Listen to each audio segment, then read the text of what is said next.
করলাম আমরা BBA professional third semester business statistics 1 এর ক্লাস করতেছি। আমরা এই বিজনেস স্ট্যাটিস্টিক্স 2 পাবো হচ্ছে সেমিস্টার 4 এ গিয়ে। থার্ড সেমিস্টারে বিজনেস স্ট্যাট 1 আছে। তো আমরা এটা আজকে যেহেতু ফার্স্ট ক্লাস করলাম, প্রথমত আমরা স্ক্রিনে যেটা দেখতে পাচ্ছি সেটা হচ্ছে স্যার সিলেবাসটা আগে দেখতে পাচ্ছি যে সিলেবাসটা কেমন। আমরা এখানে সিলেবাসটা দেখতে পাচ্ছি, এখানে মোটামুটি 7টা চ্যাপ্টার আছে, তবে 7টা চ্যাপ্টারের মধ্যেই ম্যাথ নাই। যেরকম স্যার আমাদের এখানে যে ফার্স্ট চ্যাপ্টার হচ্ছে কনসেপ্ট অফ স্ট্যাটিস্টিক্স, এটা হচ্ছে টোটালটাই থিওরি। চ্যাপ্টার যেটা 2 collection of data, data classification, tabulation and presentation, এটা টোটালটাই ম্যাথ। চ্যাপ্টার যেটা 3, এটার নাম হচ্ছে মেজার্স অফ সেন্ট্রাল টেন্ডেন্সি, এটাও টোটালটাই ম্যাথ। চ্যাপ্টার যেটা 4 দেখতে পাচ্ছেন মেজার্স অফ ডিসপারশন, এটাও টোটালটাই ম্যাথ। চ্যাপ্টার যেটা 5 দেখতে পাচ্ছেন মোমেন্টস, স্কিউনেস এন্ড কার্টুসিস, এটাও টোটালটাই ম্যাথ। চ্যাপ্টার যেটা 6 স্যাম্পলিং এন্ড স্যাম্পলিং ডিস্ট্রিবিউশন, টোটালটাই ম্যাথ। চ্যাপ্টার যেটা 7 দেখতে পাচ্ছেন প্রবাবিলিটি এন্ড প্রবাবিলিটি ডিস্ট্রিবিউশন, টোটালটাই হচ্ছে ম্যাথ। তার মানে 7টা চ্যাপ্টারের মধ্যে আমাদের মোটামুটি 6টা চ্যাপ্টারেই ম্যাথ আছে, একটা চ্যাপ্টার ছাড়া। যদি রেকমেন্ডেড বইয়ের কথা বলেন, এখানে যে বইয়ের কথা বলা আছে এগুলা মোটামুটি এই বইগুলো আসলে পড়ায় না বই ভার্সিটি গুলাতে। যদিও লেখা আছে এই বইগুলো না পড়ায়, মূলত বই পড়া হচ্ছে গুপ্তার বই। ওই গিয়ে মার্কেটে বললে গুপ্তার বই বললেই দিয়ে দিবে। আর কিংবা লোকাল হইলে আপনারা রেনেসা করতে পারেন। তো দুটাই কিনতে পারেন অথবা পিডিএফ ফলো করলেও চলবে। তো আমরা প্রথমত আমাদের কোর্স আউটলাইনটা একটু দেখি যে আমরা আসলে কি কি পড়বো, আমাদের কি কি পড়তে হবে, তারপর আমরা আগাচ্ছি আস্তে আস্তে। তো প্রথমত আগে আমরা কোর্স আউটলাইনটা দেখি। আমরা এটা হচ্ছে বিজনেস স্ট্যাটিস্টিক্স 1 এর কোর্স আউটলাইন। আমরা যেরকম বললাম যে আমাদের চ্যাপ্টার আছে স্যার মোটামুটি এখানে অনেকগুলো, তো আমরা 2 নাম্বার চ্যাপ্টার থেকে শুরু করি। 2 নাম্বার চ্যাপ্টারে যেরকম নাম হচ্ছে কালেকশন অফ ডেটা, এখানে আমাদের এই টাইপের ম্যাথ গুলো আছে। যেমন আমরা এখান থেকে স্যার ক্লাস ইন্টারভেল করবো, মিন মিডিয়ান মোড এগুলা শিখবো। অনেক রকমের গ্রাফ শিখতে হবে আমাদের। যেরকম একটা গ্রাফের নাম হচ্ছে অজীব গ্রাফ, এটা স্যার আমাদের লেস দেন মোর দেন অজীব 2 রকমের হয়। Histogram, frequency, polygon, pie chart, এখানে বিভিন্ন চিত্র আঁকা শিখতে হবে আপনাদেরকে। চ্যাপ্টার 3-এ যেরকম আমাদের মেজার্স অফ সেন্ট্রাল টেন্ডেন্সি, এখানেও মিন মিডিয়ান মোড আছে। এখানে এএম মানে অ্যারিথমেটিক মিন, জিএম মানে জিওমেট্রিক মিন, মিসিং ভ্যালু, এরকম কিছু অঙ্ক আমরা করব। চ্যাপ্টার 4-এ হচ্ছে মেজার্স অফ ডিসপারশন, এখানে আমাদের সিবি বের করা, স্ট্যান্ডার্ড ডেভিয়েশন বের করা, কম্বাইন্ড মিন, কম্বাইন্ড স্ট্যান্ডার্ড ডেভিয়েশন, এই টাইপের অঙ্ক আমরা এখান থেকে পড়বো। চ্যাপ্টার 5-এ হচ্ছে মোমেন্টস, স্কিউনেস এন্ড কার্টুসিস, এখান থেকে মোমেন্ট থেকে র মোমেন্ট হয়, সেন্ট্রাল মোমেন্ট হয়, কোফিসিয়েন্ট অফ স্কিউনেস হয়, এখানেও মিন মিডিয়ান মোড হয়। তো একটা জিনিস দেখা যাচ্ছে মিন মিডিয়ান মোড মোটামুটি সবগুলো চ্যাপ্টারই আছে, তবে ভিন্ন ভিন্ন টাইপের। চ্যাপ্টার 6 যেরকম নাম হচ্ছে স্যাম্পলিং এন্ড স্যাম্পলিং ডিস্ট্রিবিউশন, এখানে আমরা প্রবাবিলিটি স্যাম্পলিং, নন প্রবাবিলিটি স্যাম্পলিং, স্যাম্পলিং মিন, পপুলেশন মিন, অনেক টাইপের অঙ্ক। ওই চ্যাপ্টারটা একটু জটিল আছে। চ্যাপ্টার 7 প্রবাবিলিটি, এখানে মূলত সেটের অঙ্ক আছে, সেটের অঙ্ক, আবার হচ্ছে পারমুটেশন, কম্বিনেশন, এই টাইপের অঙ্ক। তারপরে ওই ক্যাশ মানে কার্ড খেলে যে ছেলেরা, ওই কার্ডের অঙ্ক, বলের অঙ্ক, বিভিন্ন টাইপের ম্যাথ আছে। চ্যাপ্টার 8-এ আছে হচ্ছে প্রবাবিলিটি ডিস্ট্রিবিউশন, এখানে risk return, variance, standard deviation, এই টাইপের কিছু ম্যাথ আছে। তার মানে বোঝা যায় মোর অর লেস মোটামুটি সবগুলো চ্যাপ্টারেই ম্যাথ আছে, ম্যাথ ছাড়া কিছুই নেই। এই স্ট্যাটিস্টিক্স মানেই হচ্ছে ম্যাথ আর ম্যাথ। তো অঙ্কে যাওয়ার আগে আমরা মূলত যেহেতু আমরা স্ট্যাটিস্টিক্স পড়তেছি, তো আমরা স্ট্যাটিস্টিক্স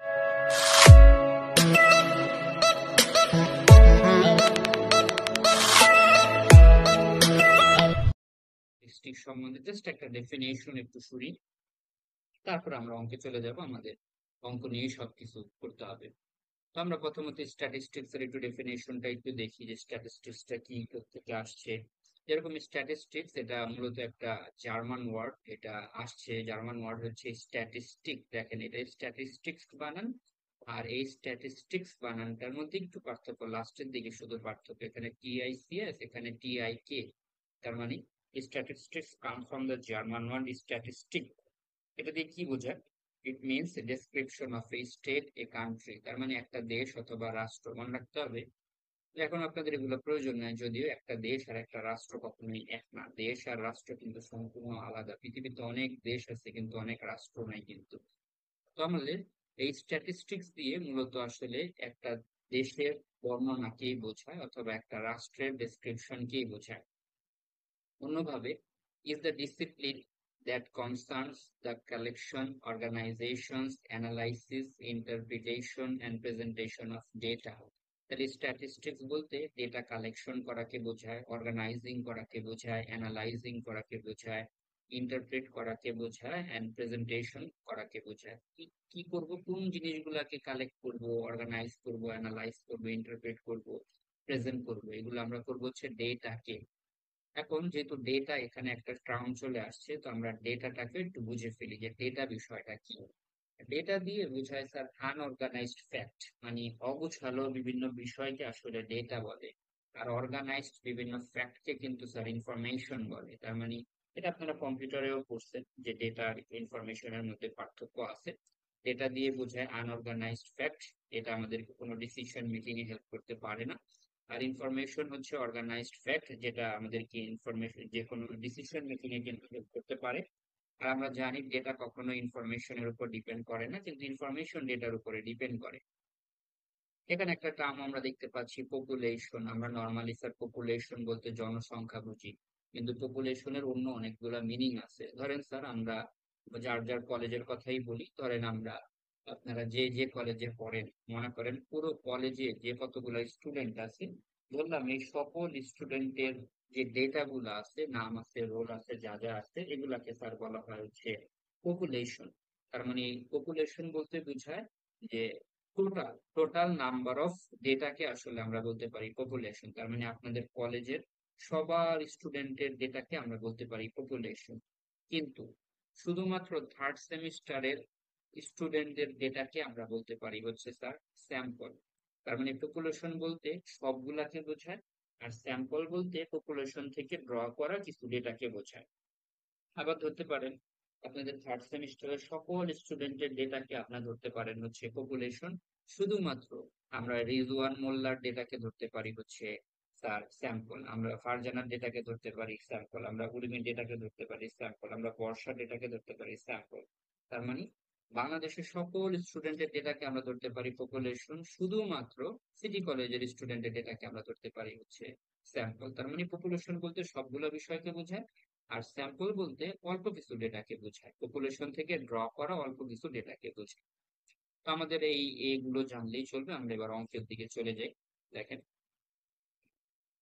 আমাদের অঙ্কের দিকে এখানে যাওয়ার আগে প্রথমত কতগুলো চার্ট আমরা দেখি, যেহেতু আমাদের অনেক ধরনের চার্ট আঁকতে হবে, শিখতে হবে। তো আমরা যে প্রথম যে চিত্রটা এখানে আমরা দেখতে পাচ্ছি, এটাকে বলা হয় স্যার হিস্টোগ্রাম। হ্যাঁ, হিস্টোগ্রাম গুলো এরকম লেগে লেগে থাকে, এগুলো এই টাইপের চিত্র আমরা অনেকবার দেখছি জীবনে, কিন্তু কোনটা কি হয়তো বা জানি না বা খেয়াল করি না। এই যে লেগে লেগে আছে একটা গায়ের সাথে একটা কলাম যে লেগে লেগে আছে, এটাকে বলা হয় হিস্টোগ্রাম। আবার এগুলো একটুখানি গ্যাপ গ্যাপ দিয়েও থাকতে পারে, এটাকেও হিস্টোগ্রাম বলা যায়। তো আমরা শুরুতে এই চিত্রগুলো দেখাই নিলাম, যাতে আমাদের কোশ্চেনে যখন বলবে চিত্র আঁকো, হিস্টোগ্রাম আঁকো, অজীব আঁকো, যাতে আমরা দেখলে বুঝতে পারি। তো আমাদের এখানে এটা হচ্ছে হিস্টোগ্রামের একটা চিত্র। সেকেন্ড আমরা একটা যে এখানে চিত্র দেখতে পাচ্ছি, এটাকে বলা হয় স্যার অজীব। অজীব, হ্যাঁ, আজীব না কিন্তু অজীব। অজীব কার্ভ।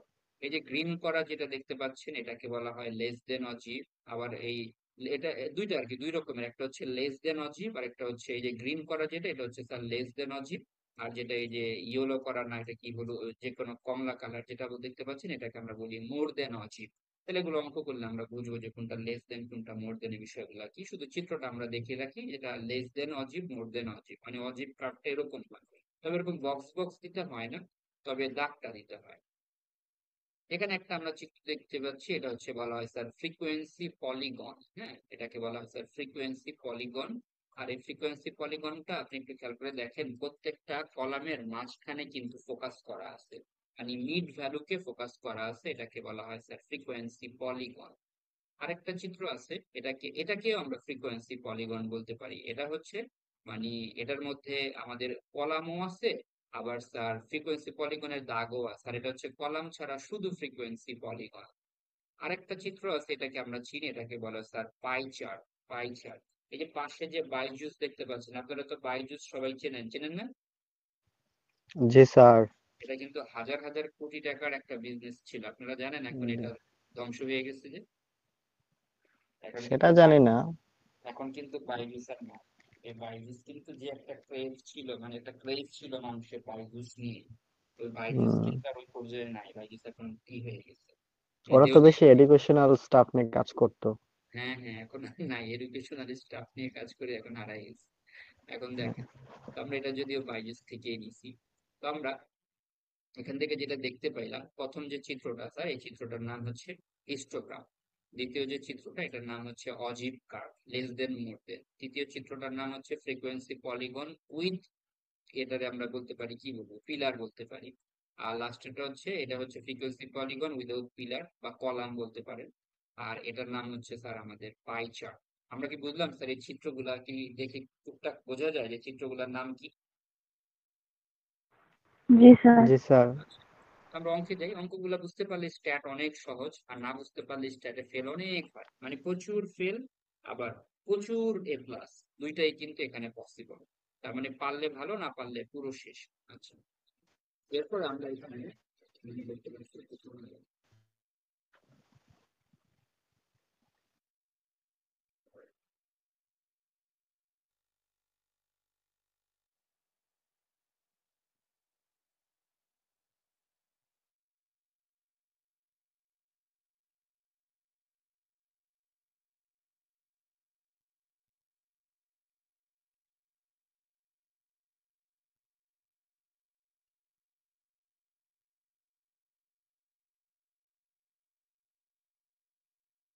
ঠিক আছে স্যার, দেখেন, তো আমরা অঙ্কে যাওয়ার আগে আরো দু একটা কথা বলে নিই। এখানে যে একটা অঙ্ক আপনারা দেখতে পাচ্ছেন, এখানে একটা চিত্র, মানে একটা টেবিল দেখতে পাচ্ছেন।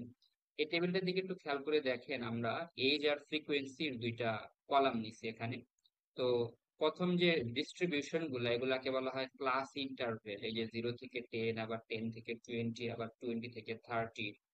তো এই যে 0 থেকে 10, আবার নিচে আবার 10 থেকে 20, এটার মানে হলো, এটাকে বলা হয় স্যার এক্সক্লুসিভ মেথড। হ্যাঁ, দুই রকমের মেথডের অঙ্ক হয়, একটা হচ্ছে এক্সক্লুসিভ, একটা হচ্ছে ইনক্লুসিভ। এক্সক্লুসিভ কিভাবে বুঝবো? একটার এন্ডিং যদি আরেকটার বিগিনিং হয়, এটাকে বলা হয় এক্সক্লুসিভ। এর মানে হলো, এখানে 0 থেকে 10 না, এখানে 0 থেকে 9 আছে, আর এখানে 10 থেকে 20 না, এখানে 10 থেকে 19 আছে, এখানে 20 থেকে 30 না, এখানে 20 থেকে 29 আছে। বুঝতে পারছি আমি? জি স্যার। জি ঠিক স্যার। তার উল্টা হচ্ছে এইখানে, এটাকে বলা হয় স্যার ইনক্লুসিভ মেথড। দেখেন ইনক্লুসিভ মেথডটা কি, এখানে কিন্তু একদম স্পেসিফিক করাই আছে যে 5 to 9, 10 to 14, মানে এখানে একটার এন্ডিং কিন্তু আরেকটার বিগিনিং নাই। এখানে যেরকম আমরা দেখতে পাচ্ছি স্যার, একটার এন্ডিং আরেকটার বিগিনিং, আর এখানে হচ্ছে যার যার এন্ডিং তার তার, মানে 5 to 9 মানে 5 to 9ই, 10 to 14 মানে 10 to 14ই। এটাকে বলা হয় ইনক্লুসিভ মেথড।